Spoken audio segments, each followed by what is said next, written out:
In 14 years, I've never dedicated a sermon to anybody, but I'd like to dedicate my sermon this morning to a member of ours who passed away a few weeks ago. Actually, his shloshim is this weekend. His name was David Nitkin, Zichrono Livracha.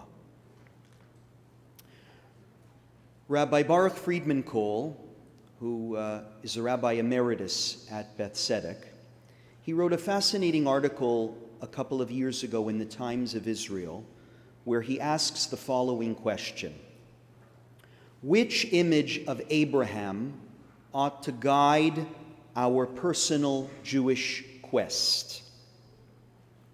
The premise of the article is that the Torah presents many different and sometimes paradoxical images of Abraham, and even more images are presented in later rabbinic interpretations. In today's Torah reading, for example, Abraham is a loving, fatherly figure, joyful at the birth of his new son Isaac, and reluctant to banish his older son Ishmael, as his wife Sarah demands. Tomorrow, the image of Abraham is different. He seems a rather heartless and distant figure, accepting God's commandment to bring his beloved son as an offering without any question or pause or hesitation. And this is just the tip of the iceberg when it comes to differing images of Abraham. He is a warrior, he is a conciliator, he's an advocate, he's a family man, he's a peacemaker.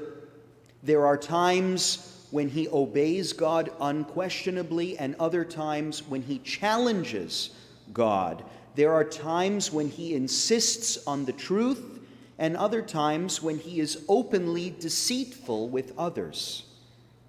With all of these differing images, it's almost hard to understand Abraham as one person. Hard until we remember that most of us also live lives full of paradoxes and inconsistency. Of all the images that the tradition presents, images of Abraham, I want to speak today about the image of Abraham as the paradigm of hospitality, the father of the mitzvah of Hakhnasat Orhim, welcoming the stranger. Hakhnasat Orhim is a tremendously important mitzvah in Judaism. The famous 13th century Rabbi Menachem HaMeiri writes, Ein lecha mitzvah gdola heimena. There is simply no greater mitzvah. And in every expansion of this mitzvah throughout Jewish history, Abraham is held up as the ideal. This is derived from the 18th chapter of the book of Genesis, which is just a couple of chapters before the story we read this morning. Abraham appears sitting in the doorway to his tent on a hot day, just following his circumcision. 3 strangers appear to him, and the Torah says he ran to greet them, bowed down to them, offered them gracious hospitality of food and water, and he asks his wife Sarah to bake special cakes and bread and to help him in entertaining these unexpected guests. In his commentary, Rashi asks, what was Abraham doing sitting after his surgery at the doorway to his tent? And he answers, that he did so in order to facilitate welcoming approaching strangers. Abraham made sure to position his tent in a central place and rolled up all four sides of his tent. That way he could see travelers coming from every direction and could welcome them. Such was the extent of Abraham's passion for hospitality. As an aside, this is where the tradition of the chuppah comes from, the wedding canopy. There are no rules for a chuppah except that it be open on all four sides, mimicking our patriarch's tent. Since the chuppah is symbolic of the home that the couple will build together, a message is being sent to the community on their wedding day. This couple's home will be open and welcoming, not only to their families, but to all. So important is the idea of hospitality that the rabbis write it into every marriage, right from the very beginning. Abraham is the father of the mitzvah of Hakhnasat Orhim. And this is somewhat ironic, since Abraham did not live in welcoming lands. Twice we read that he and Sarah were so unwelcome in the lands that where they traveled, that they needed to conceal the fact that they were married, or they would face the real possibility of not making it out alive. But Abraham's home was going to be different. It would not be a place of exclusiveness or inflexibility. It would be a home of inclusion and generosity. It is true that there are many, many different images of Abraham presented in the Torah, but it is also true that very few of these images become mitzvot, become commandments. Hakhnasat Orhim is one of them. When we practice Hakhnasat Orhim, we are rooting ourselves in a commandment that literally finds its roots in the first Jew, linking us to Abraham, to his descendants, throughout Jewish history. Hakhnasat Orhim is mentioned 36 times in the Torah, and it is insisted upon in the Mishnah, where Rabbi Yossi ben Yochanan of Jerusalem taught, quote, "Let your home be open wide, and let the poor be members of your household."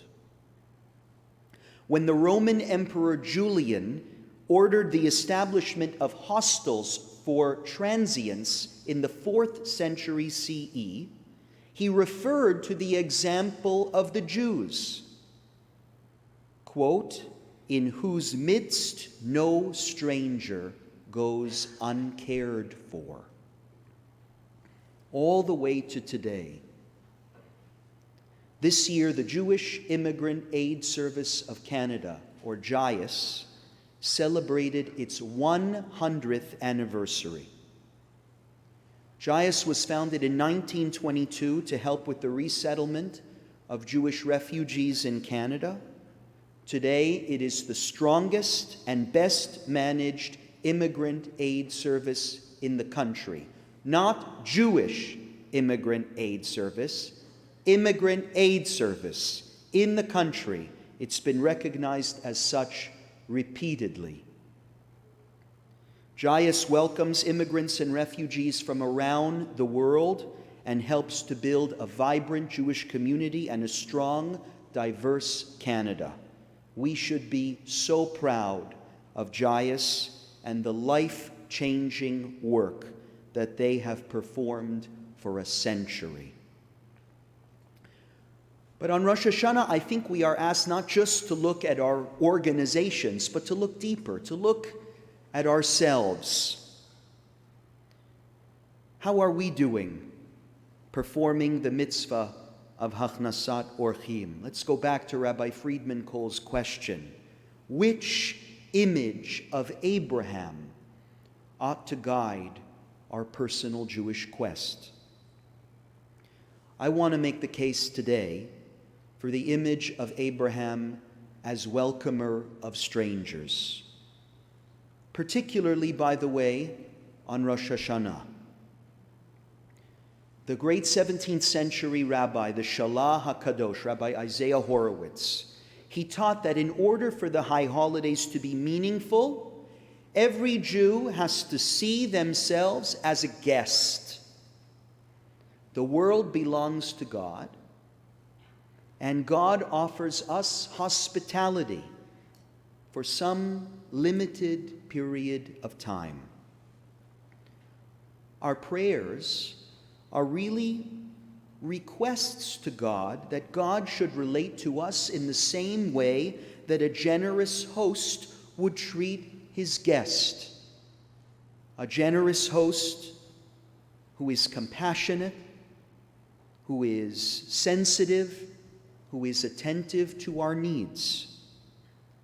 For the Shalah, that is the metaphor of the high holidays. We're guests.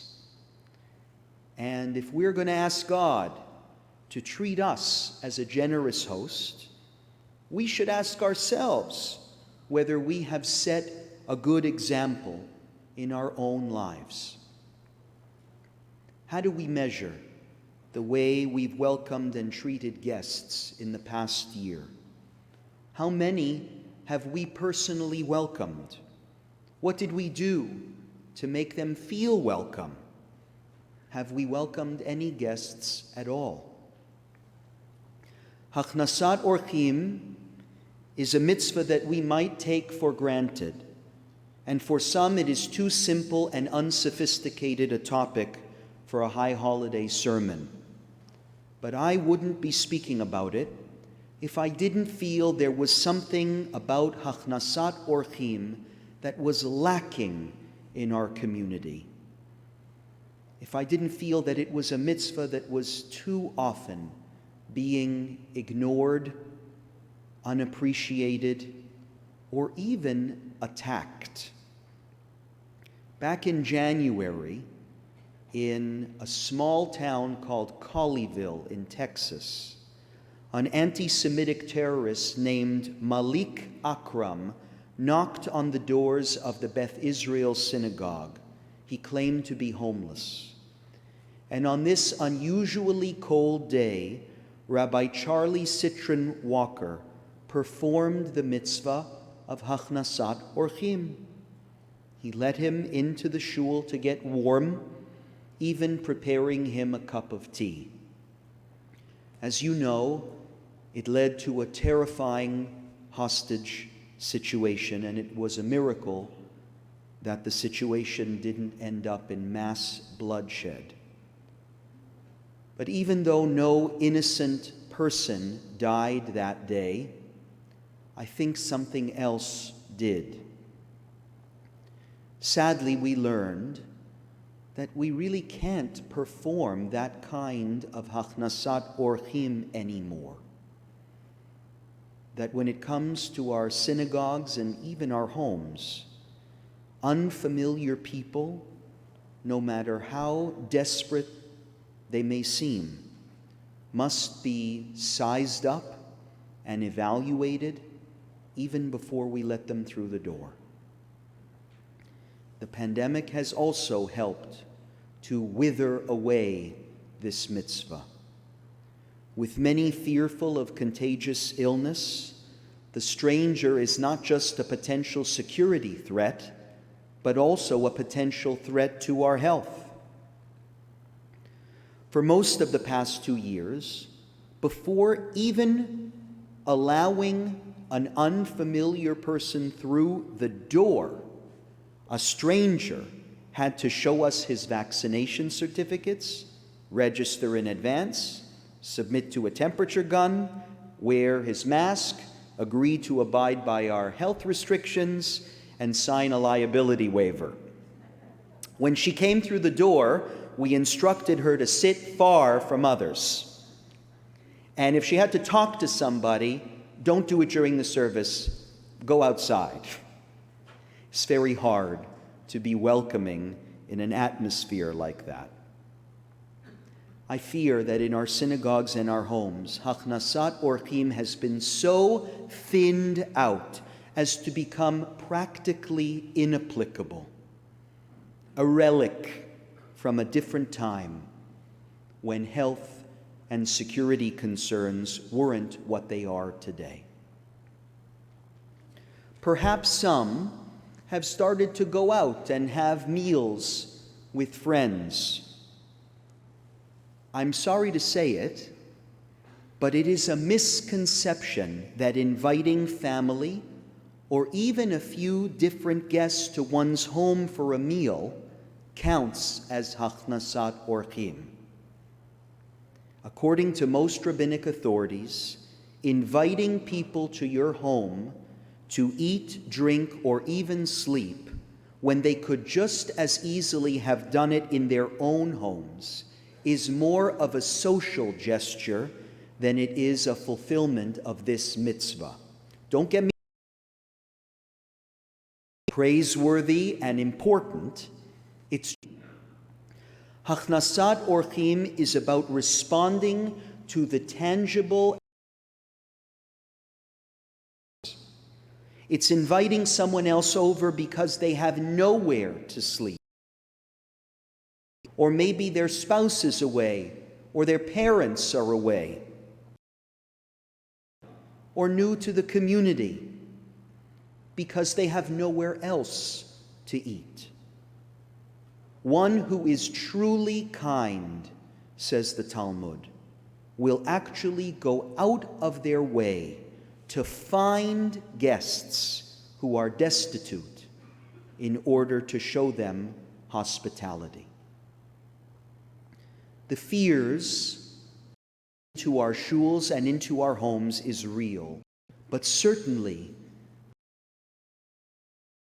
without completely negating our obligations.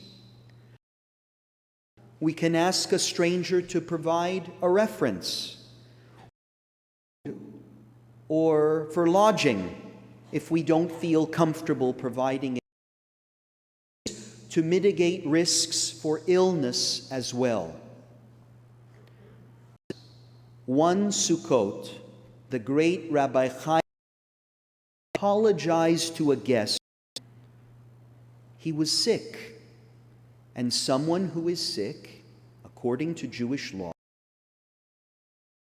mitzvah of eating in the sukkah. The guest was shocked. The rabbi appeared wrapped in a heavy coat, having made his way down from his second-floor apartment.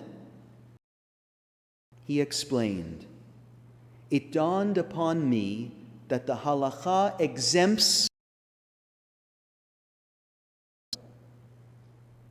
but it does not exempt one from the mitzvah of Hakhnasat Orhim. In fact, there is a precedent that Avraham Avinu waited outside his tent from his circumcision. And Reb Chaim of the meal. In his Hakhnasat Orhim, the Shalah gets to important. Hakhnasat Orhim, he says, is not just about doing something nice for somebody else. That how we behave physically towards others can be the impetus for serious spiritual transformation. An inclusive home and an inclusive community, and that's the point. When we close off our shuls and our homes inclusive, we're actually causing we're making ourselves less compassionate, less. Immigration is a very, I'm sure you've noticed, there are strong opinions for determining our points of view. I would invite us to consider having a family of new Canadians, know them, talk to them, Learn their story. Nothing is more effective at changing stories. And by the way, we don't even need the stories of others. Watch Ken Burns's new documentary called The United States and the Holocaust. Has anyone seen it yet? I saw it last week, and it was one of the most fascinating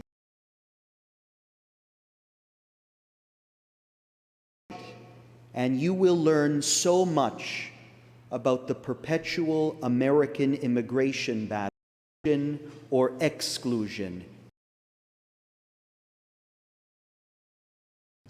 After Kristallnacht, as the film states, in 1938, a poll found that 90% disapproved of Nazi treatment of the Jews. 2% objected to admitting them. The same was true in country after country, and Hitler was watching, including Canada. The reasons for the opposition, the same reasons for why we reject Syrians and Hondurans. We can't afford it. We should look after ourselves. They'll take our jobs. They're dangerous. They're different. We still live in a world of unjust wars, prolonged. Millions of people are seeking to come, including many Jews. Jaius has never been. Opinion is about Canada's complex immigration policy. The fact is that there are people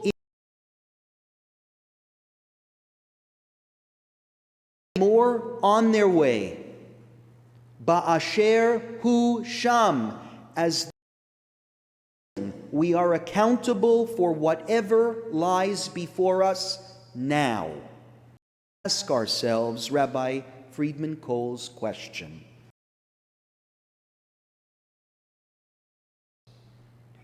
Do I want to be the Abraham who welcomes guests? Can I stand here honestly on Rosh Hashanah before the King of Kings, asking him to treat me like a generous host? If I dare answer anything but yes to that question. I, for one, am so happy to be joined in this sanctuary today by my new colleague, Rabbi Elisa Zilberstein. She's over there.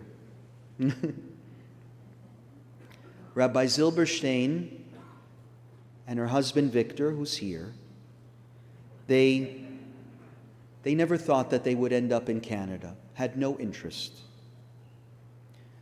Their dream after the rabbinical ordination was to return to Kiev, to serve the community that nurtured them, to be at home. But because of war, here they are. And I am so proud to serve the congregation that determined to bring them here. I hope we will do everything we can to welcome them and make them feel, even if it's a temporary home, that it's a home for them. Beth Tikvah is a home for them. And as you walked in today, maybe you met Nazar. Nazar is also from Ukraine. He's from a village just a few kilometers away from where my great-grandparents came from. He found himself outside of Ukraine when the war began, and his parents said, "Don't come back. Go to Canada." Your donations helped buy him food when he first arrived at Pearson Airport and had nowhere to go. And today, he is the newest member of our facilities team. Even Danny, who's our facilities manager, likes him. And Danny's tough. I'm also so proud to serve the synagogue that determined to give him a job. If you've been hesitating about contributing to our high holiday appeal, hesitating about membership, I want you to know the good deeds that we're doing. I hope you'll say hi to Nazar if you see him in shul. These are just two people, but of course, there are thousands more. I share their stories to illustrate how the mitzvah of Hakhnasat Orhim has fallen on our doorsteps. Big action is urgently needed to find new homes and new lives for those displaced by war and ethnic hatred and religious hatred. But so are small actions like a warm greeting, an invitation to a meal, small acts of kindness. Will our image of Abraham lead us to act, or will it lead us to heartlessness and fear? We'll say in just a moment, Adam yesodo me'afar v'sofo le'afar. We come from dust, and to dust we shall return. We labor by our lives for bread. We are like broken shards, like dry grass, like a withered flower, like a passing shadow and a vanishing cloud, like a breeze that passes, like dust that scatters, like a fleeting dream, like a temporary guest. Ve'ata hu melech el chai v'kayam. But you are the King who lives eternal. May the Master of this world show us the kindness, mercy, and blessing of a gracious host in this coming year. May peace and justice soon be established in our midst, and may tyrants fail and fall, and may our good deeds cause us to merit a year of life and blessing for ourselves, for our community, and for the Jewish people everywhere. Amen.